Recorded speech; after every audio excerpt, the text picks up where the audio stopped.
bapakku.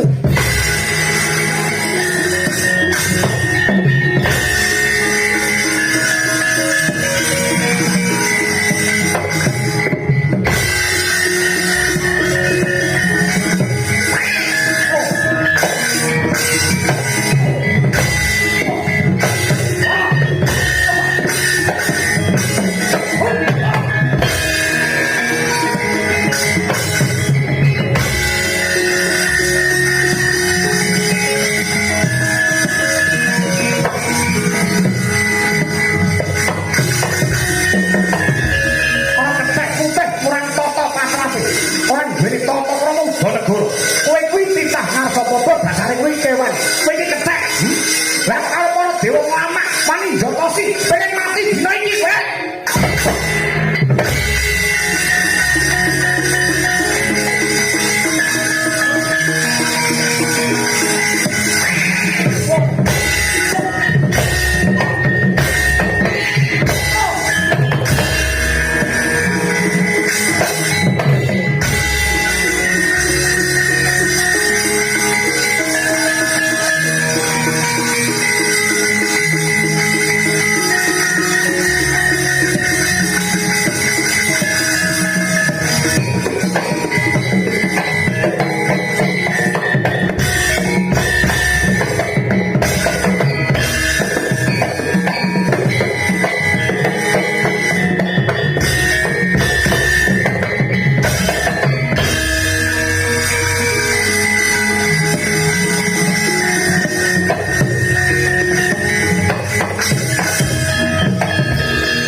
Ya ini kok wis rame men iki jane bayarane piro? Ya ketrek kaya ini metu. Kowe iki ketrek. Nek kowe apa? Aku kuwi dewa. Dewa ora ini kaya tetek melek. Tau sak rombongan pan melek dhewe. Gaweanmu apa? Jabut nyawane titah. Jabutan nyawaku. Rumene tulisane kok jabut. Andak kesalahan. Kowe ngerti bapakku apa ora? Ora ngerti. Oh iki pon.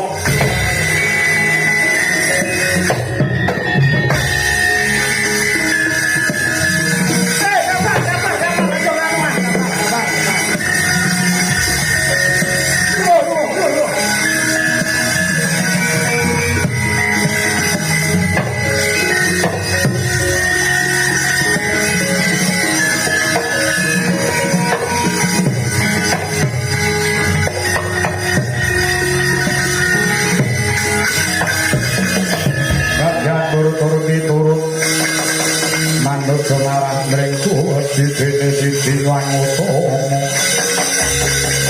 kamindak ing mraja ngadil pregenjang buk bolong kali cuti sapa sing gawe ae cekater Rewanda Seta kethek putih padha menika sinten ulun dewa ning tuwek-tuwekane dewa ulun pangkate ning kene kami tuwa ya dina samangka kowe ngamuk ana ing kayuwangan para dewa-dewa padha mundur para dewa-dewa padha kesesering yuda kowe iki lugune goleki sapa goleki wong tuwa kula anak goleki bapakmu nggih lakar kados sebat lah bapakmu sapa lho ki mbak boten ngertos lho piye iki goleki bapake ora mudheng iki lah kowe dilairake saking ibu kula nek ibu kula ngertos ibu kula sampun dipun inggahaken wonten ing kayuwangan minangka jangkeping widodari Suralaya. Ibuku sapa? Nami Dewi Anjani. Menika ibu kula. Ah genah iki. Anake bose iki. Anake bose.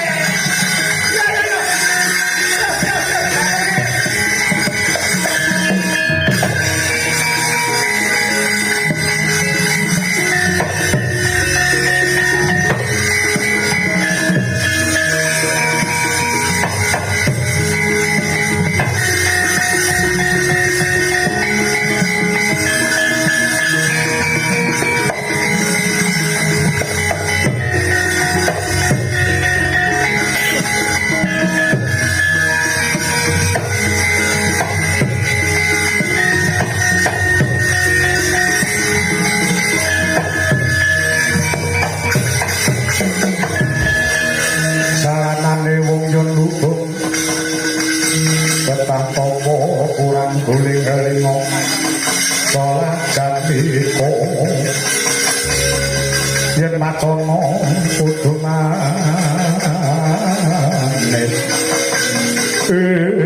Kakang Mar wonten dawuh niku lha kok paduka mbeta kethek putih dipun adepaken dhateng kula menika sinten ya ngene iki lho tek anake kakean ting telecek ngono kuwi nganti rapal iki anake dhewe apa udu wong lanange ngono guwete kan menika putra panjenengan ndi lho ulun mboyan garbene putra wujud Riwanda putih panjenengan sampun ngantos boten ngayawara ning mawa dasar ketak putih menika kula takoni jeneng sapa kula pun Senggana inggih pun Anoman pun Senggana nggih paduka mireng ya Mbak terus kowe dilairke saka ibumu inggih lakar kados ngaten derek dangu menika kula sumerep padange jagat nembe dirairake lakar kados ngaten lek kowe melek biak kelinganmu ning endi wonten sakiwatening Tlaga Andana terus sing lairke kita ibu kula sampun dipun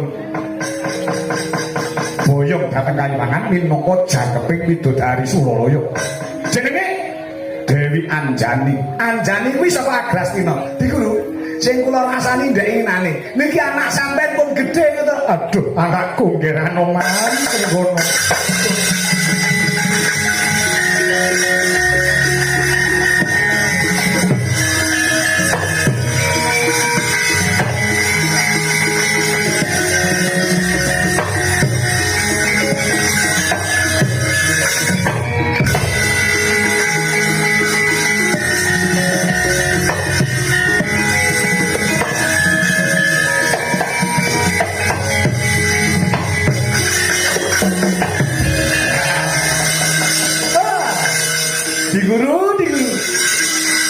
Senggana karo dewa-dewa liyane bose duwe anak kethek oh alah niku lho wong nek kurang iso njaga lawan nafsune dhewe rawa muda wis ora karo-karo nungsang jepalik gajine Wijiana nggih dadi kethek ngoten iki kakang menika anak kula menika wiji kula ing kedah kula tresnani lahir batin sing duwe anak kethek mboten namung kula tok Kakang Ngaladha ha sinten sampeyan yo duwe anak kethek cebol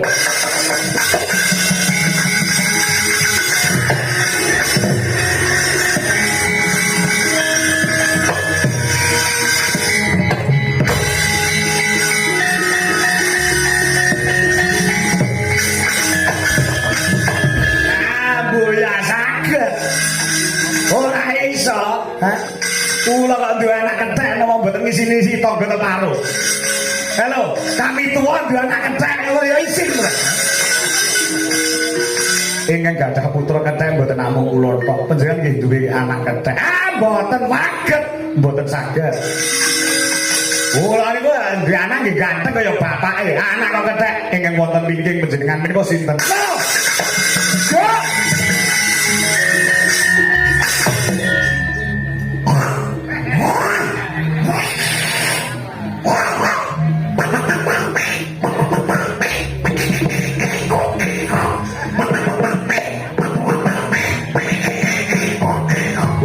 kulino nayong iki wae tapi kendangan barang.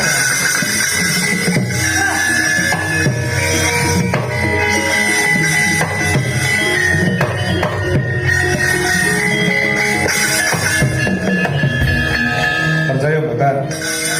Nek sampean yo anak ketek. Lah. Wong duwe anak ketek ngejak kancane. Badhe kados punika menika kedah panjenengan anggap putra Paduka Kiambak Kakang Narada. Ingkang menang paring tetenger panjenengan. Nggih. Kula paring tetenger jayani wae.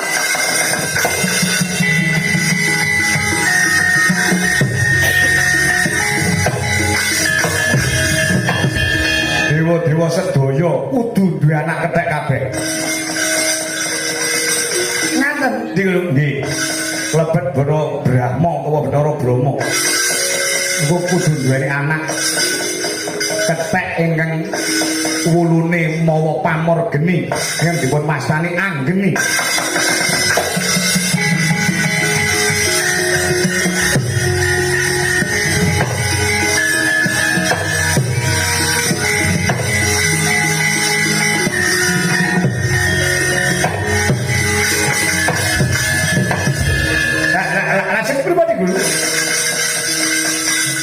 Senggono purwan pangandika Kak ingkang adhawuh Kanjeng Rama Mangkulun. Dina samangka bebarengan lawan para wanara kang mapan ana ing kayuwangan. Ora kok jeneng ulun ora tresna lawan jeneng sira Senggono ya Anoman. Nanging ana pakaryan kang kudu tok tindakake jumbuh lawan kekudangane wong tuamu. Bisa dadi satriya utama kang bangkit bebila bebener kang sarta kautaman. Dina samangku panjenengan ulun perintah kelawan jeneng kita Senggono ya Anoman meduna ana ing Ngaracapada jumujuk ana ing negara Guwa Kiskendhapura. Pakmu cilik ingkang rikelenggan samangku wis dadi ratu ana ing Guwa Kiskendha. Madhep Narmati ingkang winastan Narmati Sugriwa. Ana kono papan pengayoman kang sarta kanggo srana netepi dharma darmane prajurit sing kudu tak sandang dina samangka iki nyuwun sampeyan pangestu.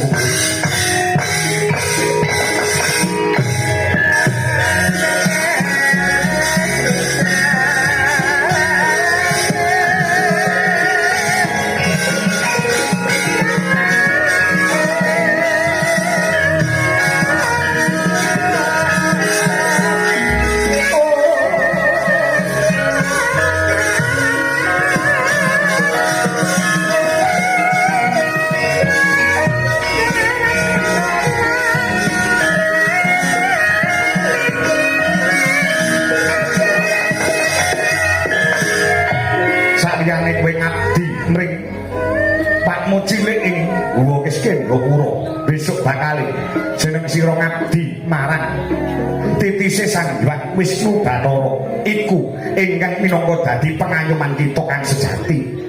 Mekaten Pungklun iya ya Senggono. Mula kang saka mangkono dina samangka enggal tumurun ana ing Madyapada. Ana dharma sing kudu tok tindakake kanggo srana mengayu gayuning bawon.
Ciring mongso kala dina dadi sasi dadi taun pasuwitane nenggih Risang Senggono ya Risang Anoman mring ingkang paman nenggih Sang Narpati Sugriwa tinampa wekasane Sang Narpati Sugriwa ngringaken para Madyabala suwita ana ngarasaning Sang Sri Rama Wijaya ing pranyata kondhang titise Sang Hyang Wisnu Bathara.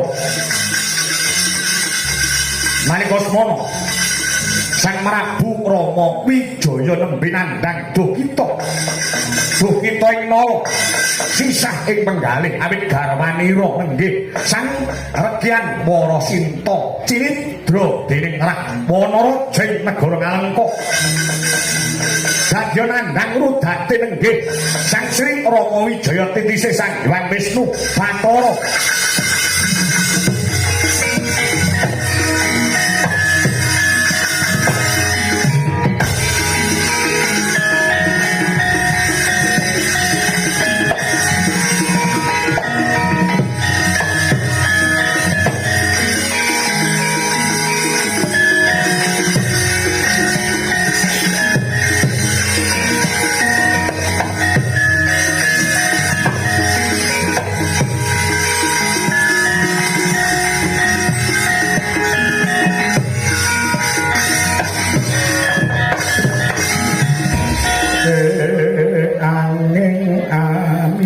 dek milih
Prabu Sri Rama Wijaya kalenggan samangke kula punerpati Sugriwa ing guwa Kiskendra Uruk sampun wonten ngarsa paduka kula mangertos bilih kalenggan samangke paduka nembe nandhang Dukita nandhang Sumpawa awit kapegatan tresna kaliyan ingkang garwapun Prakyat Warasinta ingkang cinidra dening Rakwana Raja ing negari Ngalengka. Sinuwun. Sampun ngantos dlarung-dlarung anggenipun paduka nandhang Sumpawa. Kepareng-paring dawuh dumateng kula dalasan para wadyabala kula ing negari Guwa Kiskendra. Menawi wonten krenteking sedya sedyaning kala paduka badhe kebak peperangan wonten madyaning Praja Ngalengka. Para wadyabala kula wanara sampun siaga ing diri sawijining gati sawanci-wanci kadhawuhaken dening paduka ingkang sinuwun tertamtu kula badhe bidhah nerahaken sakiyating tenaga sekadaring lampah kegiatan negari Guwa Kiskendra Uruk ingkang saged jebul benteng negari Ngalengka. Aduh Kakang Nerpati Sugriwa semono sing katresnaning Kakang Nerpati Sugriwa marang panjenenganipun Prabu Rama Wijaya menika boten mojo-mojo menawi katrajukawan lelabuhan paduka dumateng kula mbok menawi kula menika boten wonten paduka boten lantaran paduka Sang Sri Rama Wijaya kula mun Sugriwa mbok menawi sampun dumugi ning pejah namung dumugi wonten ing pengaran-aran mila saking menika lebet anggen kula ngabdi dumateng paduka awit kula sampun kepotangan budi kepotangan nyawa kaliyan paduka Sri Rama Wijaya mila saking menika Jinuwun kula ajeng ngitari Durgama Sangga Runggi rikuh kang sarta petiwuh keparenga kalenggan samangke paduka paring dawuh dumateng kula sawanci-wanci paduka dawuh kula siaga ngerahaken para wadyabala kangge srana bedah negari Ngalengka boyong ingkang garwapun Regyan Warasinta Brahmara rek mangusung ambreng kadhi darunaning kasosihaning marga memakung aresang kondo mastrat moco lengeng lalu mangulandi Soraya mangrang sang wayah Sorya mangrang sang wayah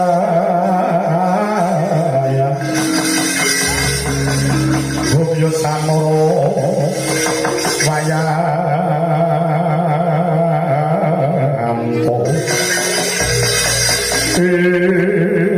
Kakang Narmati wonten pangandika ing adalu sing Trawaca mendang datang karempit apa sing dadi ature Kakang Narmati marang pun Kakang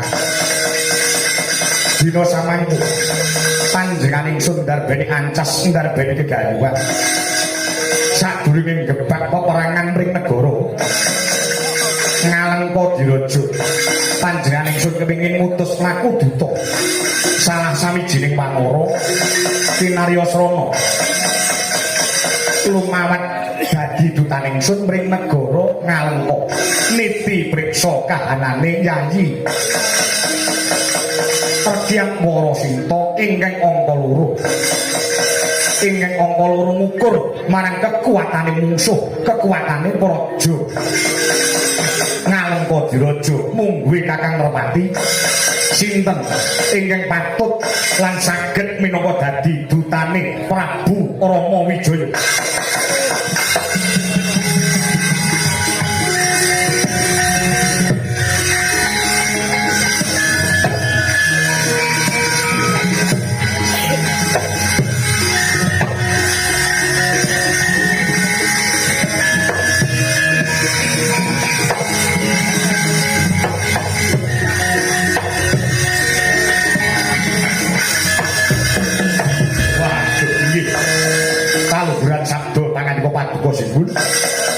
sampun tak terpipun menawi kedah ngukur sepiro kekiyatane mangsa kang sato ngyenake kawilujenganing ing garwa pun Rekyang Warasinta pangawas kula nggih namung wonten setunggal Remanda ingkang ulesipun abang anak keponakan kula pun Jaya Anggada ingkang sekintenipun saged pinercaya dening paduka ingkang sinuwun minangka dadi duta ngukur dumateng kekiyatane mangsa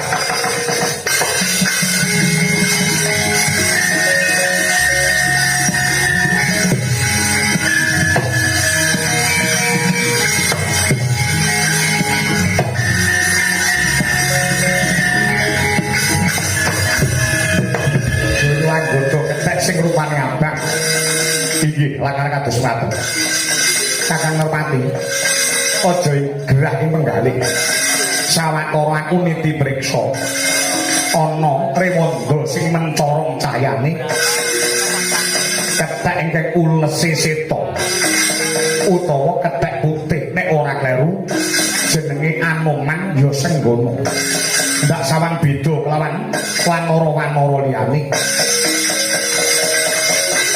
mula kang saka mangkono bakal tak todi ing antarane Jaya Anggada kelawan Senggana ya Anoman kira-kira sapa sing trep minangka dadi dutaning ingsun para gage timbal ana ngadhep ana ngarasane ingsun loro-lorone Anggada kelawan Anoman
Paman Brojo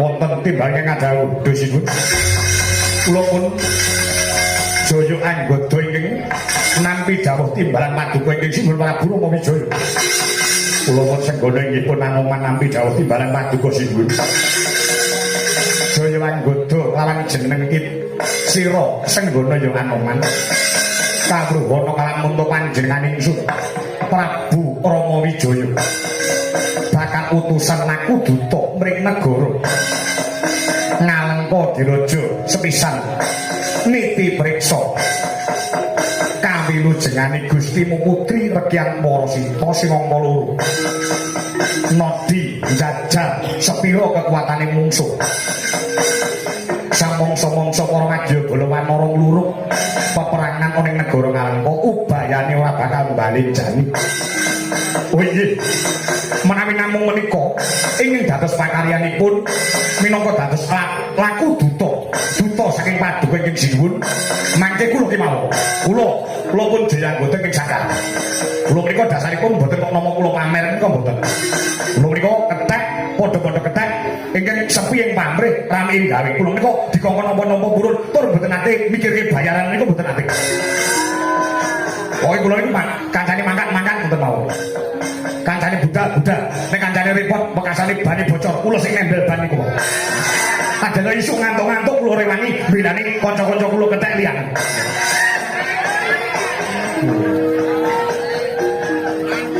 Kapi anggota ya kapi inun nggih. Jebule iso nambal ban barang saged napa-napa kula ayahi. Nabuh kula saged nambal ban saged, dandani TV saged, dandani HP saged, ndemeni bojone kancane nggih saged. Apa iso inggih dina samangku kudu taliti nggone ingsun niti priksa lan milih jalaran iki ameng-ameng nyawa kula udhakaken nyawa kula kepepet kula udhakaken kangge sono menika dados duta paduka ingkang sinuwun Prabu Rama Wijaya mang penggalih kiambak lan sampun ngantos kuwatir pun kula merantasi damel yo sawetara semene luwih.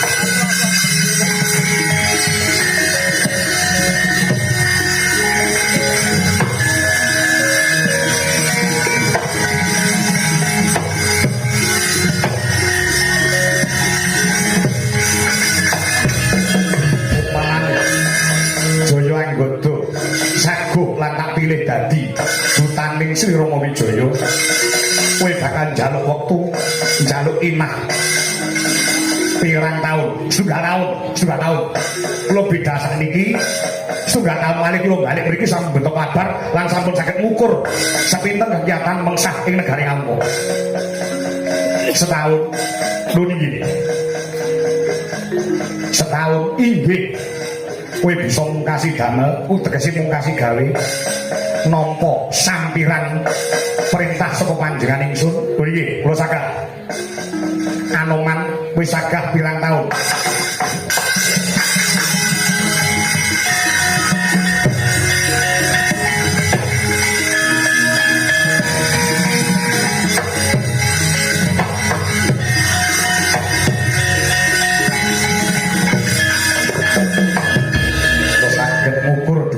kekuatan kang satu kabidayan kula sinuwun mboten kok ana kula pamer mboten menawi Yayi Jaya anggota sagah setunggal taun menawi kula sagah setengah taun kemawon kula sampun mungkasi damel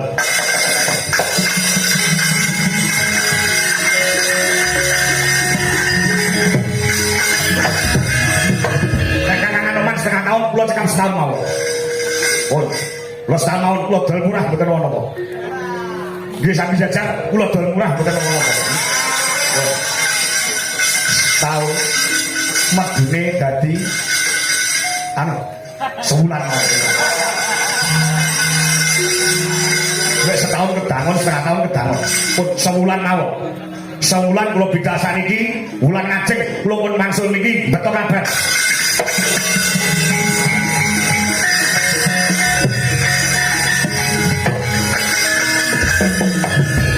menawi Yayi Jaya anggota sagah setunggal wulan cekap seminggu kemawon kula rampungi pakaryan paduka sing nek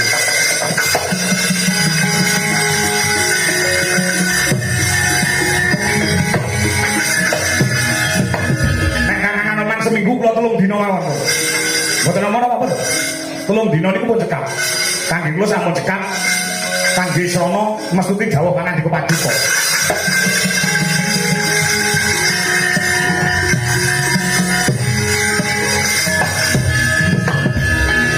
tigang dinten menika kedangon.